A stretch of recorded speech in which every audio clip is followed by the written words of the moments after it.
dalam mikrokosmos yang kemarin saya bilang itu, yang kemarin saya katakan itu, di luar ini makrokosmos, di sini mikrokosmos. Di dalam ini ada gunung, ada matahari, ada bulan, seluruh ciptaan Allah ada di dalam tubuh ini. Nah, ketika Nur Muhammad ini meliputi dan mencakupi sampai dengan raga ini semua di luar, itu namanya manusia bercahaya. Manusia bercahaya itu dikatakan insan yang sempurna, insan kamil. Mengapa dikatakan insan kamil? Karena tangannya ini sudah merupakan tangan Allah, matanya mata Allah, telinganya telinga Allah, kakinya kaki Allah, af'alnya Allah, geraknya Allah. Fa'idha aroda say'an ayyakula lahu kun fayakun. Hanya kun fayakun, jadi maka jadi sudah. Jadi itu putus hakikatnya. Tidak ada lagi perpisah antara Nur Muhammad dengan jasmani, antara Allah dengan hambanya.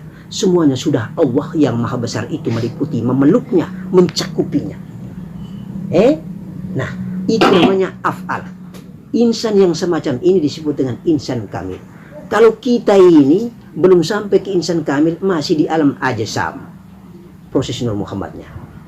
Ketika kalau tangan ini raba begini, yang mati jadi hidup, yang kering menjadi hijau, yang hijau menjadi kering, kun fayakun, batu berubah menjadi emas, insya Allah jalan di atas air, dan segala macam karomah serta maunah, kebesaran serta kesaktian Allah Subhanahu wa Ta'ala menjadi kesaktian hamba. Itu disebut dengan insan ini insan kamil. Tidak ada lagi yang dilihat hamba, tetapi Allah yang dilihat. Faham? Nah, itu terjemahan berdasarkan kitab ini, Majmu' al-Israr. Nah, kemudian mari kita lanjut. Yang berlaku seperti isyaratnya Sayyidina Abu Bakar. Nah, jadi berlaku seperti isyaratnya Sayyidina Abu Bakar, Sayyidina Umar, Sayyidina Ali. Jadi berdasarkan kitab ini, tandanya kita jelaskan ini berlaku atau berada pada 4 sahabat ini. Maksudnya apa yang kita jelaskan ini, yang mengalami insan kamil pertama di muka bumi ini adalah baginda Nabi Muhammad Sallallahu Alaihi Wasallam. Kemudian 4 sahabatnya ini melihat baginda Nabi Muhammad, mereka melihat isyarat itu.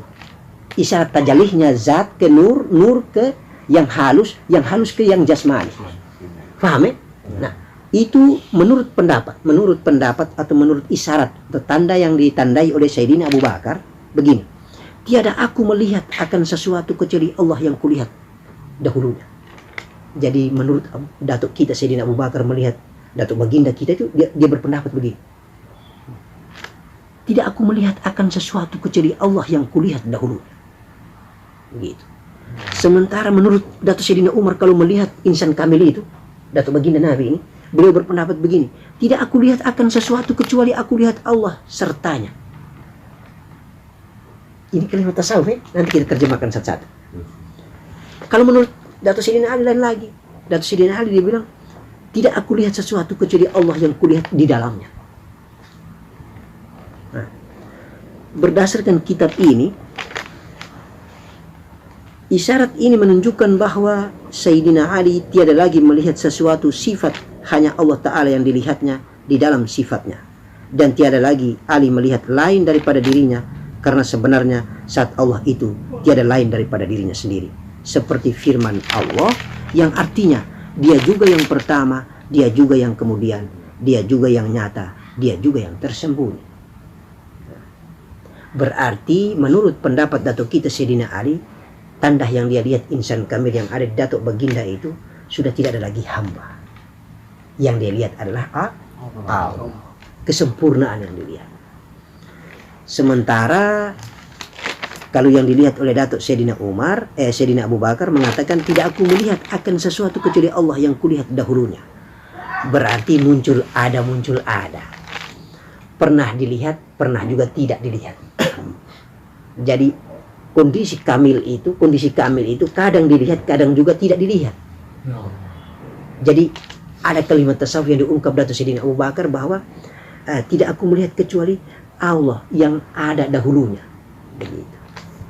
Sementara datuk Sayyidina Umar dia bilang begini, tidak aku lihat akan sesuatu kecuali aku lihat Allah sertanya.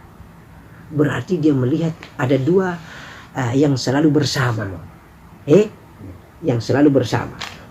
Jadi bukan membungkus menyatu sebagaimana yang dilihat datuk Sayyidina Ali, tetapi dia lihat pisah-pisah. Begitu. Berarti kadang kamil, kadang tidak. Tetapi antara kamil dan tidak itu adalah yang dilihat bersama-sama, selalu menyertainya. Tapi kalau Datuk Sayyidina Ali tidak lagi dia lihat. Dia lihat hanya Allah. Begitu. Tidak aku lihat sesuatu kecuali aku lihat Allah di dalamnya. Itu Datuk Sayyidina Ali bilang begitu. Paham ya? Itu terjemahan terhadap kitab ini. Nah, sekarang kita masuk ke bab berikut. Seperti pendapat atau kata para wali-wali Allah di dalam tasawuf, artinya bahwa tidak ada di dalam sesuatu kecuali Allah. Ibaratnya di dalam ta'yin akan tetapi batin, di dalam jasmani tetapi batin, di dalam zat tetapi batin. Maksudnya begitu. Jadi ketika pendapat ini dia mau mengatakan begini, kita melihat bahwa di dalam Allah tetapi hamba. Kita mau bilang hamba tetapi Allah. Kita mau bilang Allah tetapi hamba. Begitu maksudnya. Nah, itu terjemahannya. Di dalam ta'yin tetapi batin. Sekarang dimintai kita jelaskan tentang mim ha mim dal. Nama daripada tubuh kasar kita ini. Mim ha mim dal. Muhammad. Kepala mim, badan ini ha, kemudian pinggul ini mim, lalu di bawah kaki, betis dan ini tumit dal. Mim ha mim dal.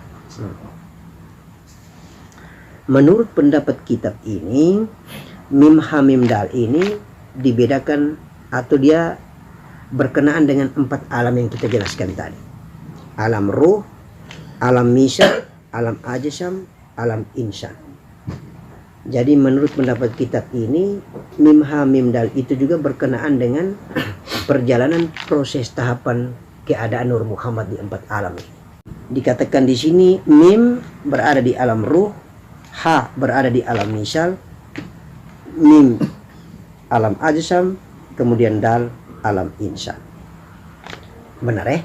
Dal itu berarti sudah bergerak, sudah menjadi insan kamil, sehingga dia sempurna terakhir sudah. Dal itu af'al, gerak. Af'al itu artinya bergerak, menjadi kesempurnaan seorang kekasih Allah. Begitu. Sudah beraktivitas yang bernama Allah menjadi hamba. Begitu. Paham ya? Nah, jadi dari gaib menjadi nyata. Nah, aktivitas yang nyata itu yang disebut dengan af'al. Zat masih gaib. Nur Muhammad masih gaib. Tubuh halus masih gaib. Batas sampai di alam ajsam dia sudah mulai nyata. Jadi alam ruh, kemudian alam misal itu masih gaib semua. Masuk di alam ajsam sudah raga nyata, Pak. Masuk alam insan, insya Allah yang nyata ini sudah membenarkan dirinya. Begitu.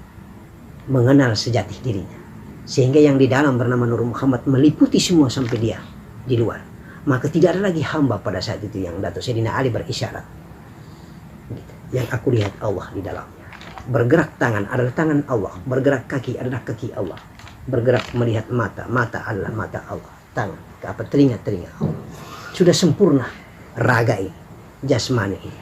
Kemudian ini menyangkut asal muasal daripada af'al atau asal muasal daripada jasmani. Ini bab berikut dijelaskan ini.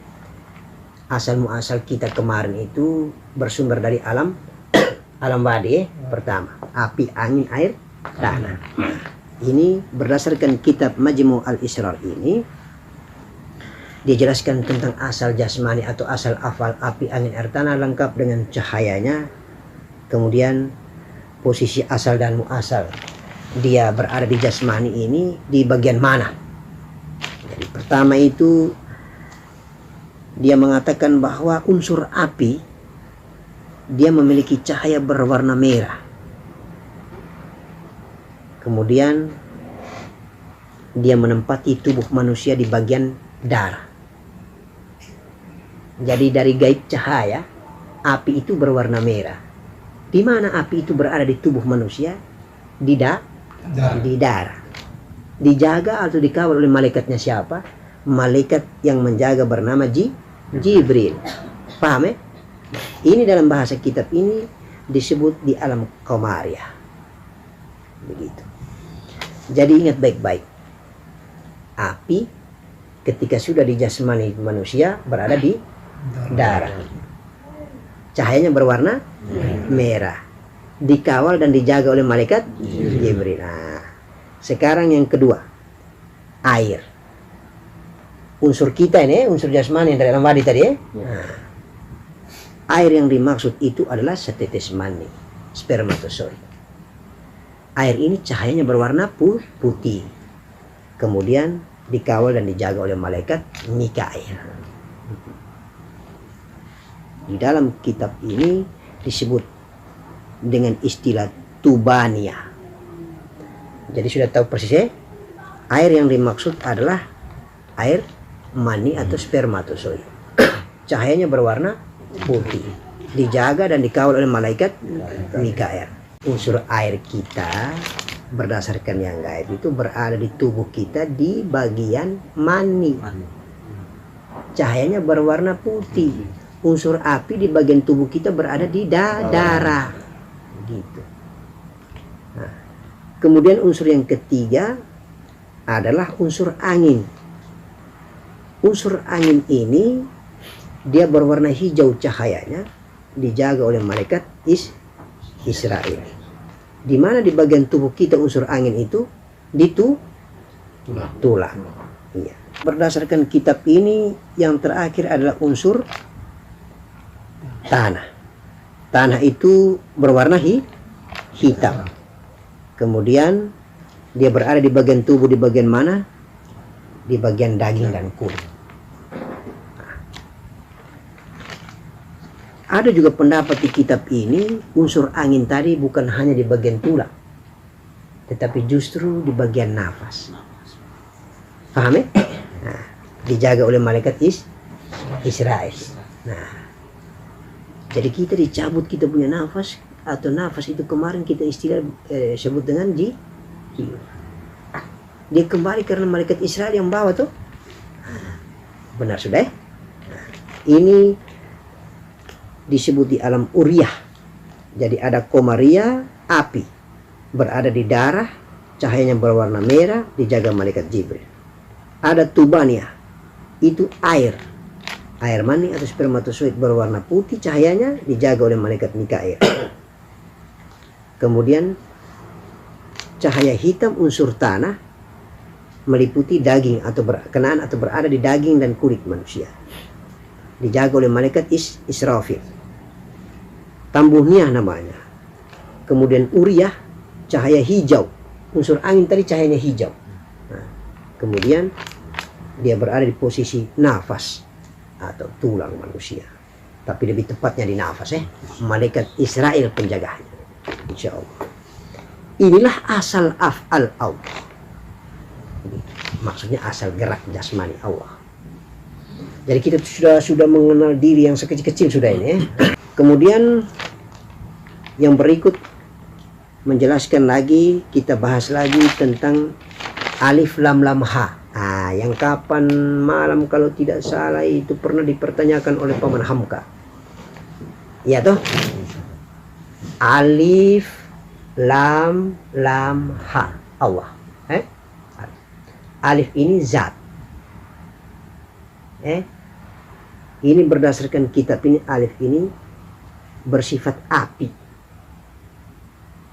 Zat, masih sir, rahasia Allah. Sifatnya api. Kebesaran, kulit loma, zat, sir. Nah. Kemudian lam yang kedua, lam pertama Allah lam yang pertama. Ini berdasarkan kitab ini sumbernya adalah air. Dia bersifat air. Lam yang kedua ini menjelaskan tentang sifat Allah dari air. Dia berkenaan dengan nyawa manusia. Apa peranannya? Air ini berperanan membuat cantik, tampan, elok, awet muda, tua. Itu sifat air yang ada di lam pertama. Pak, yang pertama tadi itu alif, api. Itu sifatnya sir, rahasia. Belum berperan apa-apa. Ketika masuk ke lam yang pertama, dia sudah mulai berperan. Berkenaan dia dengan nyawa. Karena sifatnya dia adalah air, Maka peranan dan fungsi daripada air yang ada di lam pertama ini adalah membuat cantik, tampan, elok. Tadi itu airnya air apa? Air yang kita jelaskan tadi air apa? Air mani, spermatozoa. Kemudian lam yang kedua. Lam yang kedua ini di dalam kitab ini disebutkan bersumber angin. Di dalamnya terkandung angin. Hakikat lam